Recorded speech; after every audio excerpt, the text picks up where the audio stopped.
Good afternoon, everybody. The first series of the season is in the books in 2023. We'll discuss some of those series highlights against those pesky White Sox. Then we're going to look ahead and preview the series against the winless Tigers. Hey, did you guys hear that Altuve's house was burglarized on opening day? Call me a pessimist. I have a hunch the criminals are going to get off because one may be a judge. It's episode 17 of Stone Cold Stros, and it starts right now.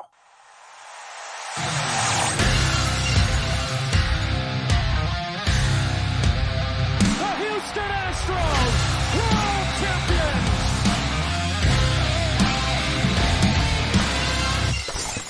Welcome into Stone Cold Stros. I'm Brandon Strange. The man in the middle is Sports Map Houston senior content contributor Charlie Palillo. You can follow him on Twitter at Palillo and read his column weekly on sportsmap.com. And next to that guy is the other guy who edits that column and all the columns on sportsmap.com. He's sportsmap.com editor and host of ESPN 97.5 and 92.5's Moneyline, Josh Jordan. Follow him on Twitter at Josh Jordan 975. Charlie, Josh, welcome in. Welcome to you. The pomp and circumstance, the kind of the final celebration of the 2022 champions put to rest with 3 sellouts basically and 1 near miss on the 4th. Results, 4 games out of 162. So for the internet types already looking for panic buttons, tie your hands up. Yeah, let's get ready to overreact here. Are you saying I can't wear my championship gear anymore? Because that was not $40 well spent, if that's what you're saying. Oh, you can, but the Astros gold jerseys now go to the archives and probably 1 or 2 to Cooperstown. I get you. And I believe we get the Space City jerseys tonight with Hunter Brown on the mound. That is right. And we're going to preview that series. We'll, like I said in the open, we're going to talk about a little bit out of that White Sox series and kind of give our takeaways from that. Josh, why don't you, before we get into that, please impart some wisdom on the masses of how, when, and where they can interact with our show. Yeah, guys, welcome in as everybody's getting in right now. Please, take a minute, hit like, subscribe to the videos. We do this podcast every single Monday at 3 p.m. So if you prefer listening, maybe not on video, you're not a YouTube person, we got you covered. Wherever you stream your podcasts, you're just going to want to search Stone Cold Stros. And check it out. Listen, maybe you like to work out while we do the podcast. So you just search Stone Cold Stros once again, and that should take care of everything. And while you're at it, look up our parent channel, Sports Map Houston and ESPN 97.5. Give them some love on social media as well. So, Charlie, I teased in the open, Astros split the opening series against the Sox, the white variety. What were your takeaways from Series 1 of 2023? Okay, first, I feel like we should put in the obligatory mention that it's 4 games out of 162 for fans. Overreacting to each game as if it's the greatest or worst thing ever is part of the process. But we'll go for a more rational, measured approach. Remember, along the way last season, the Oakland A's swept the Astros in a series. So what happens over any 3 or 4 games? No big deal. So the split, mildly disappointing. I think the most logical prediction outcome of a 4-game series for the Astros against pretty much anybody at home is taking 3 out of 4, so they fall short of that. I'm going to go with the most positive things coming out of it. 1, Framber looked very sharp opening night and getting through 5 scoreless innings. And Yordan's hands seem to be just fine. I know frustrating for many an Astro fan that he sat out yesterday. But you're just starting the very long game, right? Baseball is a marathon, not a sprint. So Yordan's going to have some more off days than any Astros rooter would prefer these first few weeks of the season, but that he has swung the bat fantastically so far. That bodes well. It's about health for Yordan because, if he's right, many, many baseballs are going to get hit very, very hard and travel very, very far. Yeah, I think for me, it's Yordan, Kyle Tucker. We're seeing the shift going away already, benefiting the Astros. That's nice to see. I mean, those guys look incredible to start the season. Kyle Tucker flashing the leather, incredible play at the wall. So no surprise from those guys. They've been fantastic. 2 more names I'll throw in. Jose Abreu, a 4-game hitting streak. DiMaggio's not spinning in his grave just yet, but Abreu against his ex-mates, back-to-back 2-hit games, Saturday and Sunday in that series. But since it was a split, obviously wasn't all good. If anyone's seen Alex Bregman, please return his skills to him. Bregman's had a habit of lousy starts to the season. Maybe he's condensed this one into 4 games. Zip for 16, and frankly, looking inept at the plate.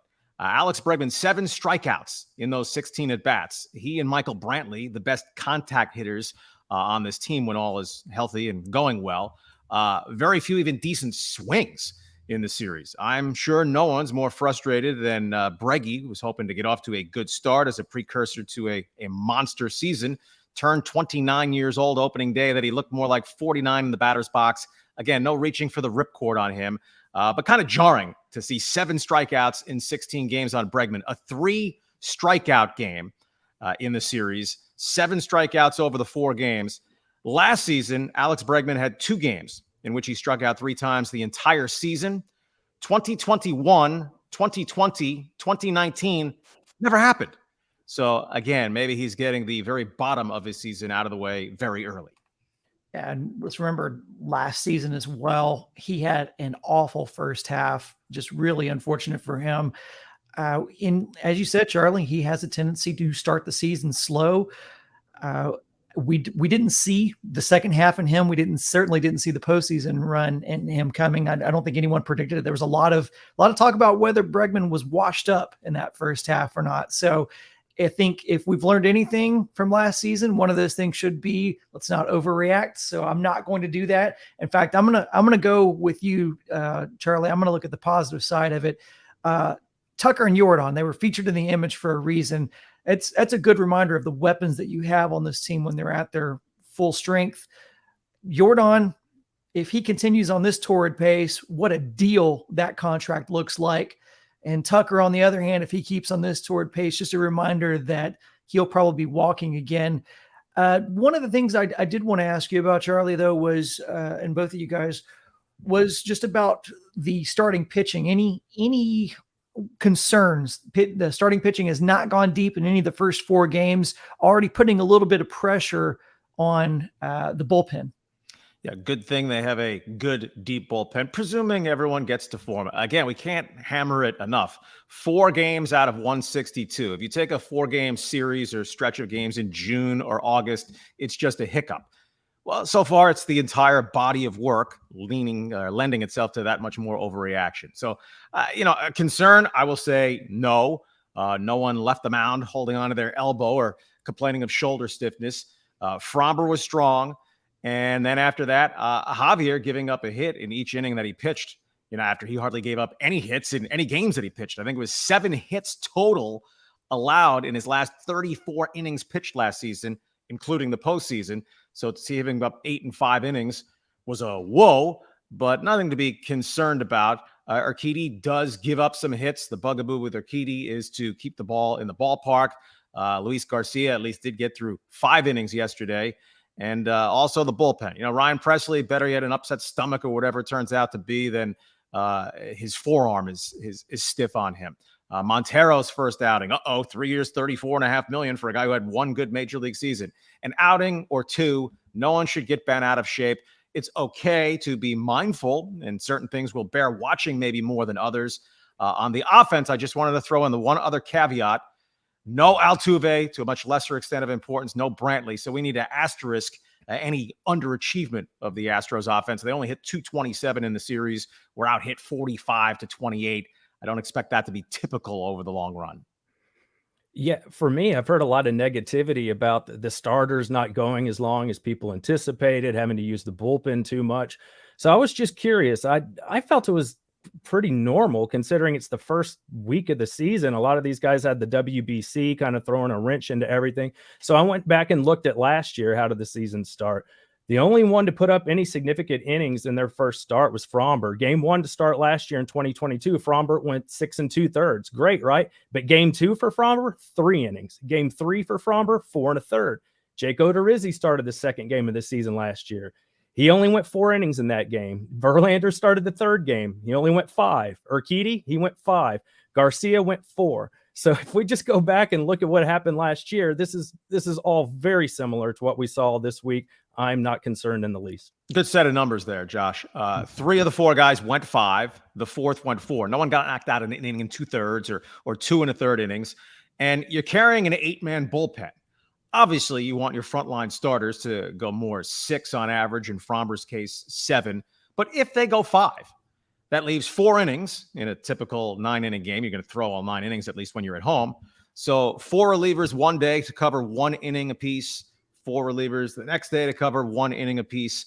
It's not putting the Astros in horrible arrears if it went that way over the course of a month. But they start mixing in off days as well. End of this week, the quirky, they're at Minnesota. So the Twins have their home opener Thursday. So protect against a rain out or snow out early April in Minneapolis. Friday's a scheduled off day. Then they're off the following Thursday and the Thursday after that. Then we'll have a couple times in the season where you're off both a Thursday and the following Monday, or a Monday and just 3 days later on a Thursday. So yes, no crisis. None of their pitchers are going deeply into the games enough. And again, let's keep some perspective. They are 2-2. Through the first 22 games last season, they were at 11-11.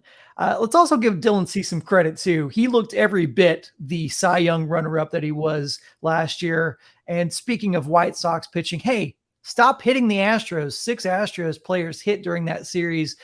Some scary looking stuff too, and some hit by pitches that didn't actually look like hit by pitches, looked like they were hit the knob of the bat. And as one in one instance, we did get to see the first 4 games of the season under the new rules being implemented. I gotta say, spoiler alert, I'm a fan. Out of the gate, we're seeing a reduction in time by 20 minutes on average per game. We're seeing an increase in stolen bases. So we're getting more activity and less time. Am I missing something, guys, or is this a win-win? To each his own, but to those who disagree with you, disagree with me, I think Josh makes it unanimous on this. You're all wrong. It's actually 25 minutes down thus far, in a small sample size, but it's tracking along the way that spring training did. Regular season games are played differently, but from 3 hours, 3 minutes last season to 2 hours, 38 minutes through the first weekend, you are cutting out the chaff. You're not cutting out key strategic points in the game. It moves along at a brisk pace, but I don't feel like you're playing it fast forward and that you can't catch your breath. And just look at the number of violations we've had. Very, very minimal to this point. These are the best in the world at what they do. Adaptability is part of it. I think in the end, it'll be much ado about not much. Those fretting about this being the ruination of the pace of the game. Yeah, I mean, this is just going back to when the game was in its heyday. 70s, 80s games were 2.5 hours long. That's, when football and baseball were very popular. So I don't have an issue with it. I do find it interesting. The Astros struck out 41 times in this series. And we know that's what's made them special the last few years. They put the ball in play. So you wonder if maybe the strikeouts will come down a little bit as they get a little more accustomed to the pitch clock. Well, 2 of the 3 best contact guys are Altuve and Brantley, so both out there as a factor. You alluded to Dylan Cease. He's a stud and a very high strikeout guy. Mike Clevenger, who started the finale, when he's healthy and right, he's a pretty notable strikeout pitcher. Lucas Giolito has finished top 5, I think, in strikeouts a couple of years ago when he was at his best. So, the White Sox can be a factor. In the American League Central, where there's no super team. I think the Guardians are the clear favorite as the reigning champions, and you have the Twins in there. But it's not as if it was some AAA pitching staff came in here and had the Astros whipping left and right. Again, the standards now are so high for the Astros themselves and for any observers that 41 strikeouts in 4 games, that's averaging double digits, batting with runners in scoring position, they weren't very good. But just to give you one game example on that, the Sunday finale, they were 3 for 14. So they had chances galore, left ducks all over the pond. 3 for 14. That's a 214 batting average. They have no clutch hitting anymore. Oh, no. Well, with one more at bat, if they had a hit in that, they'd be 4 for 15. That's 267, which would be just fine with runners in scoring position. So everything is so squeezed in terms of the numbers, and they can go up and down in a hurry. That's why over 162 games in Major League Baseball, water always finds its level, and the water level around here projects to be pretty high or deep. Yeah, as far as the rules, it's really been over the last 10 years or so where games started averaging over 3 hours. So I think that's why they finally had to get their arms around this thing and put these new rules into place. I haven't noticed the pitch clock as much. Do you find yourself staring at it ticking down while you're watching the game? I really haven't as much as I thought I would. No, just initially at Minute Maid Park, and I'm sure it'll be the same in all ballparks, there are 2. So which batter's box you're in. If you're on one side of the infield, you want to peek back over a shoulder, I guess. So no, I don't find it intrusive at all. And on the subject of the new rules, I don't know how long it would take for, provided his teammates know who Ricky Henderson was and is. Ricky's still with us. Chas McCormick leading the streaking Stros on the base paths. 6 stolen bases in 4 games. They and Chaz aren't going to maintain that pace, I don't think. It'll be over 240 stolen bases for the team. But the running game, which is action, pitch-to-pitch action, stolen base attempts up notably, stolen base percentage success way up, over 85% through the first weekend of games. That should encourage even more running and even more action. Action. We want action. And isn't that kind of just a response to how analytics kind of take steals out of the game? Just a few years ago, like there were stealing bases was much more common very recently ago. And then analytics, over the past, 6-7 years has really, deterred that and people who, don't want to give away outs and bunts and things like that. But now you're going to see a lot more action on the bases. I think it makes the game a lot more exciting. Again, I think this is going to give fans a lot more of what they love about the game. They're just going to get it in a lot more condensed format. And it's not just about, you're only shaving 20 minutes off of a game, or again, for round numbers, it's 20 minutes off a game or 25 minutes. You're not talking about just one game. You're talking about 162 games. So you're talking about over 50 hours of gameplay that you're reducing per season that you don't have to sit through. That, by the way, was nothing. It was nothing. It was guys rubbing up the ball and, hitting the rosin bag, and Kyle Tucker grabbing the sand and dirt and rubbing it, and like you weren't doing anything. Guys backing out of the box and playing mind games. You don't have to deal with that anymore, and you get all the same things. I haven't to your question about whether you noticed it or not. Like, no, I didn't. It's not like a shot clock or anything like that. I mean, it's obviously there and visible. And to your point, Charlie, it's prompting guys to run. We saw the shot or the pitch clock actually play a role. I believe Kyle Tucker used it to time stealing third, or at least an attempt to steal third. And so you're going to see a little bit more baseball strategy that works into these roles. And I think, again, had we not known that these games would be allowed to be this long in the previous seasons, I don't think we would have a problem with what's going on right now. To Josh's point, this is old school baseball. This gets back to old school baseball. It just forces the issue because we had gone so far the other direction. Managers have to be quicker on challenge decisions. No more holding up your hand and stalling until you see a replay in the dugout or someone down the tunnel takes a look. You get 15 seconds or you cannot challenge the play. And to amplify on the running game, right, the analytics and the numbers are pretty clear. If your success rate is not at least 75% stealing bases, you're neutral or doing more harm than good. So don't run the risk of giving away outs. I go back earlier than that. Once we got into the steroid era, it was, hey, don't run into an out. We're waiting on a 3-run homer here by someone jacking one 450 feet.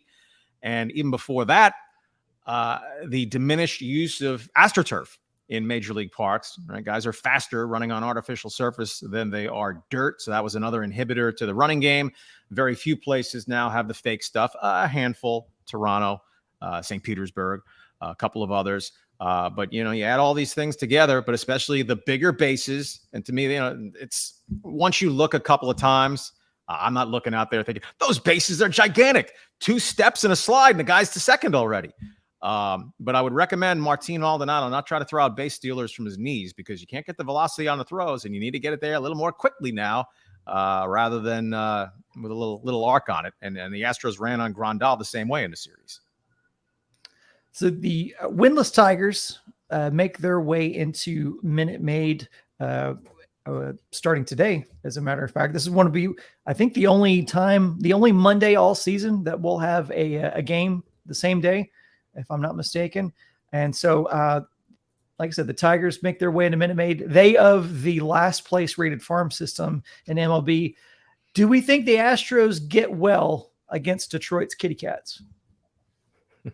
Well, 3-game series, anything less than 2 out of 3 for one series in April would be a dismal failure for the Astros. I mean, a losing homestand. They should sweep the Tigers. They have the better pitcher on the mound. Certainly in the second and third games, Hunter Brown makes the first start against Gregory Boyd, a guy the Astros have had. Matthew Boyd had interest in trading for a couple of years ago. He's trying to get his career on track in time for free agency. You look at the Tigers lineup, they have a couple decent progress, but they're terrible. I mean, he's not literally poor, but poor AJ Hinch. They have no shot. They have a new general manager. I don't know if that portends well for AJ's future managing the Tigers after this year. He might feel like he's paroled if he's let go, because it'll be a near baseball miracle if they don't lose at least 90, right? They're bottom racing with the Royals again in the American League Central. So yeah, this should be a feel-good series for the Astros, but in one little 3-game droplet in the ocean, who the heck knows? Yeah, I'll be looking at games 1 and 3 of this series because I'm liking what I'm seeing from Chas McCormick, a real spark with him in the lineup, getting on base, stealing bases like we talked about, playing a great center field. Jake Myers, he scared me a little bit in the early action that I saw with him in center field, judging fly balls. His arm still looks like it's not what it was. So I think with a couple left-handed pitchers in games 1 and 3, McCormick's very effective against lefties, especially opposed to righties. Dusty should have him out there for those 2 games. You mentioned Dusty. One, I'm not worried if Yainer Diaz doesn't get off to a piping hot start, but I love the fact that he DH'd opening day, giving him some other options. As the backup catcher, I would presume Diaz will start 1 out of every 3.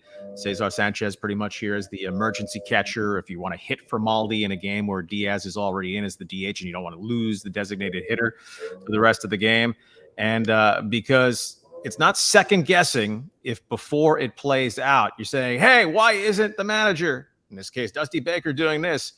But I imagine a few Astros fans were scratching their heads, if not throwing things, when the Sunday game ended with the tying run at the plate, Yordan Alvarez on the bench, and Yordan Alvarez, not that man, in the batter's box. Maybe it's a little too inside baseball-y for the broader conversations that we have here. I just wanted to defend Dusty on one level, because I'm certainly open to criticizing game strategy of his. But if you hit for McCormick there, it's possible they just walk Yordan intentionally, even though it loads the bases, puts the tying run on first, brings the potential winning run at the plate. And then you had Corey Julks up at bat. To me, I still would have preferred to force their hand to put the tying run on base and give Julks a shot, as opposed to McCormick versus a righty. But saving Yordan as your silver bullet when you never get to pull the trigger, that understandably smarted, I'm sure, for many an Astros fan. It didn't even look like he was an option. He didn't have batting gloves on, or, he was just kind of standing there talking in the dugout. So it didn't even look like that was close to happening. I think they are going to, speaking of hands, they are going to treat him with the largest, softest kid gloves possible, especially early on in the season, especially when these games really don't matter at this point. And so I think also that's probably why we're going to see Jake Myers out here early. I know a lot of people, I saw social media, which is obviously always your biggest lynch mob out there, but I saw on Twitter, a lot of people just could not understand why Jake Myers is still getting run. I think they're just trying to give him every bit of opportunity to hit himself off of this team. I think they have, they're going to need some options, especially in the outfield. They're trying to give Jake every opportunity to re-find himself and to find the player that he was before that ill-fated White Sox series in which he, hurt his shoulder running for a fly ball. It doesn't look early like he's finding it. Josh, you mentioned the arm that does not look like much of a threat. And that's why we've heard the reasoning of why Jake continues to be run out there is because for his defense. But if that's not the case, if he can't even give you anything, I mean, Dubon, there's a lot of fan disgruntlement about Dubon being out there. Dubon's got an excellent glove, and we saw a rocket arm from him gunning down a runner going to third. So Dubon's going to give you defensive value.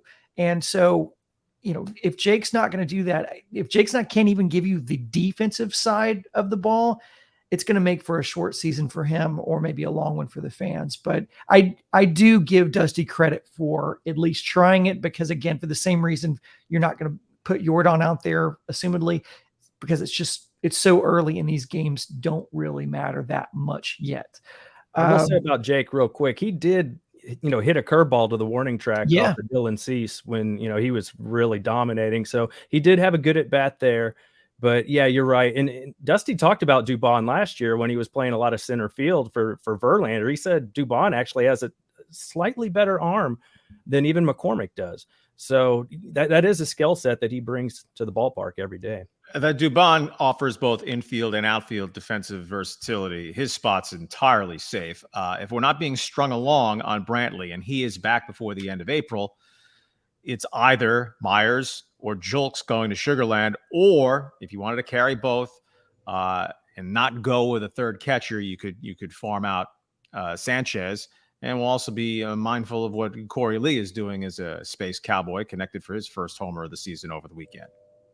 Speaking of players that are ailing, and we probably could have gotten to this in the first topic, kind of talking about the starters not going deep, but after the starters did not go deep, there was a lot of chatter on social media about, well, I guess you're missing Verlander now. Well, not so much. Josh, give us a status update on what's going on with Mr. Justin Verlander in New York. Yeah, he's injured. It's kind of similar to the lat. What's the actual name for it, Brandon? I know you know. It's didn't mean to put you on the spot, but yeah, it's just a little teres major. That's what it is, Charlie. And just say his arm hurts. Yeah, his arm hurts. That's really all it is. So, I mean, that's what you kind of expected with a 40-year-old pitcher, that this stuff might happen. And we saw him kind of wear down with the ankle injury last year. And then the postseason wasn't quite as good as the Cy Young regular season. So yeah, it's so funny. Everybody's like, oh, see, you should have kept Verlander. And I'm like, he's not even playing right now. What are we talking about here? Yeah, there's been a lot of guys that have been, I don't know, WBC, and especially the Astros specific, it's amazing the Astros have as many players that are in the shape they are, considering the amount of players that played for WBC, and considering the super short offseason that they had because they played so deep into it, and because the season got started so late, the previous season. So it's actually pretty incredible. And, again, just some poor luck that Altuve is where he's at. And I think if all things considered, you expect them to just tread water right now, right? Like, you're not expecting them to set the world on fire. And hey, let it ne'er be said that the Astros aren't charitable, allowing the Texas Rangers of all teams to enjoy some time in the sun in the division. So you're welcome, Texas Rangers. You get a little bit of that. Just quickly, Charlie, the Tigers announced that this is Miguel Cabrera's farewell tour, and they're calling it Gracias Miggy. I mean, I guess not much for originality, but it gets the point across. I was fortunate enough to have a few limited interactions with him, and he was always a pleasant dude. What's your memories of Miggy? What's his impact on this game, or what was his impact on this game? One of the great right-handed hitters of all time. In this era, his career pretty much ran concurrently with Albert Pujols. Albert got here a little bit earlier, retires 1 year sooner. Manny Ramirez been out for a few years now. Of course, Manny tainted by multiple PED flunks. But Miggy, like Albert, not a lot of infield hits in their career. Cabrera hasn't been a good player since about 2016, and he's been a contractual anvil now for several years. He got one of those 11, 12-year contracts. Beware Padres, Phillies, and others. And he's been making $32 million per year. It's not been the difference between the Tigers going to the playoffs or not, because they've been lousy now the last 3 years. But he had an extended prime that was just a monster. Mentioned very few infield hits. 4-time batting champion, 7 consecutive years where he hit at least 30 home runs and drove in at least 100 runs, 11 straight seasons in which he drove in over 100 runs.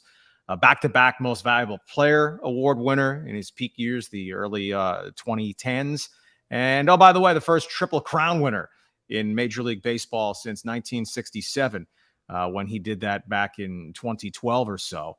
It's a team game, more components involved than any of our sports but football. But that the Tigers had Miggy at the peak of his top powers, young Verlander, Max Scherzer made a World Series, but never won one with those guys. Verlander, of course, got his with the Astros, Scherzer with the Nationals. Miggy got his very early as a baby, as a 19-year-old with the then Florida Marlins. Brilliant career. 5 years from now, pass go, collect $200. Actually, he's collected well over $200 million. First ballot, Hall of Famer, no-brainer. Yeah, I just remember him coming on the scene with the Marlins. His age 21 season, he's hitting 30 bombs. I remember playing fantasy baseball back then. He was a hot commodity at the time, that's for sure. Well, One that of just 7 guys ever to have both 3,000 hits and 500 home runs. And among those, A-Rod, cheater, Rafael Palmeiro, cheater. So we're talking Aaron, Mays, Pujols, Miggy, and I feel like I forgot one in there. It's good company. Well, in honor of all-time MLB players, this week's bottom line question of the week, I wanted to get your guys, who is your all-time favorite Astro? Well, Charlie, you're more objective than Josh and I. So I'd say, let's say, who was your all-time favorite Astro to watch? Well, look, in my baseball playing days, which peaked rather early, I was a 5'6" or under second baseman. So does that tip the scale a little bit? Right. Altuve's been a remarkable player. You throw in all the October memories, but when he first got here, this was a big leaguer. I could look eye to eye, and my eye, if he wasn't in baseball spikes, a little bit higher. It's like when Akeem Olajuwon was always listed as 7 foot. No, Dream was like 6'10" and 3/4. He was even greater with all that he could do as a non-7 footer. Altuve is like 5'5", 5'5.5", not 5'6" for everything that he has hung on the wall and presumably still has to put up there. So as the guy spanning this full, I know golden era, I like saying platinum era because it's been better than golden over these last 6 years. Altuve and Biggio before him, the way he played the game for so long. So yeah, I'm not the diehard Astros fan per se, but I appreciate excellence. I appreciate consistency. I appreciate durability and a 1-2 punch of second baseman with, just a little bit of lag time. Bill Hall in there. It's kind of like Brett Favre and Aaron Rodgers at quarterback for the Packers for the span of 30 years. 2 guys at that level. The Astros essentially Biggio to Altuve. Yes, please. Yeah, Altuve has to be in the conversation for me because that's the jersey I got there behind me for this shoulder. But if I'm going to go a little older from my childhood, I was a big Mike Scott fan. Just really excited. It's kind of that father-son kind of thing. Dad liked Nolan Ryan, so you always want to pick somebody different from your dad. So, Mike Scott was my guy back then. He had some incredible seasons. I believe a 2.22 ERA in 1986, if I remember correctly. You do.